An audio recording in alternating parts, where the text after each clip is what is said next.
Hello दोस्तों, स्वागत है आपका डिजिटल दीपक पे।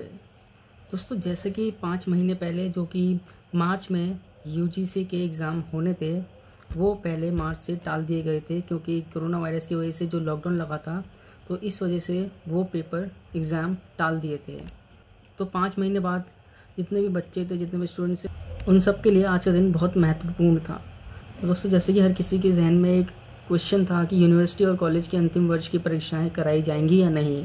इस सवाल का जवाब देश भर के लाखों स्टूडेंट्स और उनके अभिभावक जानना चाहते थे। हर किसी की परीक्षाओं पर सुप्रीम कोर्ट के अंतिम फैसले का इंतज़ार था। तो दोस्तों, जैसे कि सुप्रीम कोर्ट का फैसला आ गया है, सुप्रीम कोर्ट ने यूजीसी को हरी झंडी दिखा दी है और एग्ज़ाम होके रहेंगे। तो दोस्तों, सुप्रीम कोर्ट की जो 10 बड़ी बातें हैं, आइए ज़रा हम उन पे नज़र डाल लेते हैं।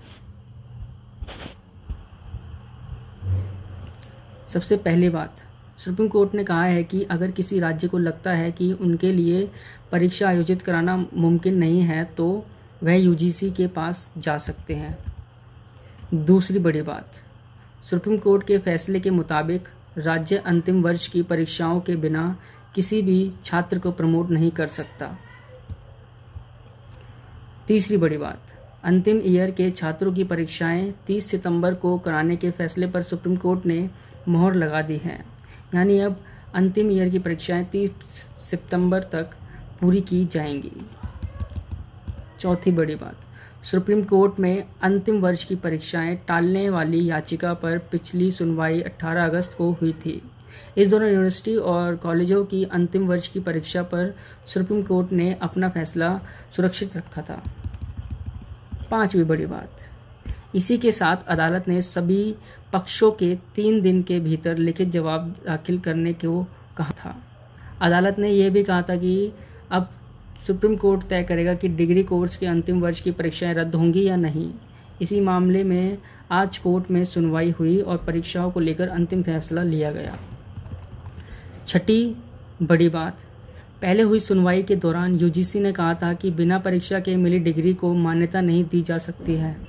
यूजीसी ने 6 जुलाई को संशोधित दिशा निर्देश जारी किए थे। गाइडलाइन में सभी यूनिवर्सिटी और कॉलेजों को अंतिम वर्ष के स्टूडेंट्स के लिए सितंबर तक परीक्षाएं आयोजित करने के बारे में कहा गया था।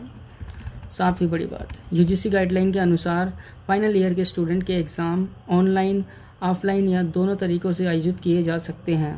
यूजीसी की संशोधित गाइडलाइन में ये भी बताया गया है कि बैकलॉग वाले छात्रों की परीक्षाएं अनिवार्य रूप से देनी होगी। आठवीं बड़ी बात, यूजीसी के मुताबिक अन्य जो स्टूडेंट सितंबर की परीक्षाओं में शामिल नहीं हो पाएंगे तो यूनिवर्सिटी उन स्टूडेंट के लिए बाद में स्पेशल परीक्षाएं आयोजित करेगी।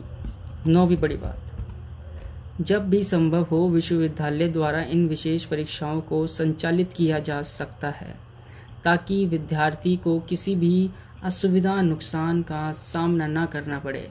उपरोक्त प्रावधान केवल वर्तमान शैक्षणिक सत्र 2019-20 के लिए सिर्फ एक बार के उपाय के रूप में लागू होगा। 10वीं और लास्ट सबसे बड़ी बात, यूजीसी ने दिल्ली सरकार और महाराष्ट्र सरकार द्वारा अपने अपने राज्य की यूनिवर्सिटी में अंतिम वर्ष की परीक्षाएं रद्द करने के फैसले पर विरोध जाहिर किया था। यूजीसी ने कहा था कि वे एक स्वतंत्र संस्था है।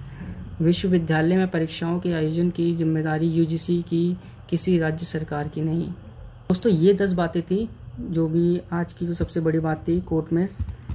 तो मतलब कि एग्ज़ाम तो होके रहेंगे अब चाहे कुछ भी कर लो। तो सबसे अच्छा है कि अब विद्यार्थियों को पढ़ने में मन लगा देना चाहिए। इधर उधर की बातें ना आए, किसी के भड़कावे में ना आए कि इस बार एग्ज़ाम मत दो, या अपने आप मान जाएंगे। तो एग्ज़ाम को आपको देना ही पड़ेगा क्योंकि ये अब कोर्ट का फैसला हो गया है, क्योंकि अब ये कोर्ट का फैसला आ गया है। तो इस वजह से अपना पढ़ाई स्टार्ट कर दें और इधर उधर के चक्कर में ना पड़ें। तो दोस्तों, this is Deepak Mathur signing out.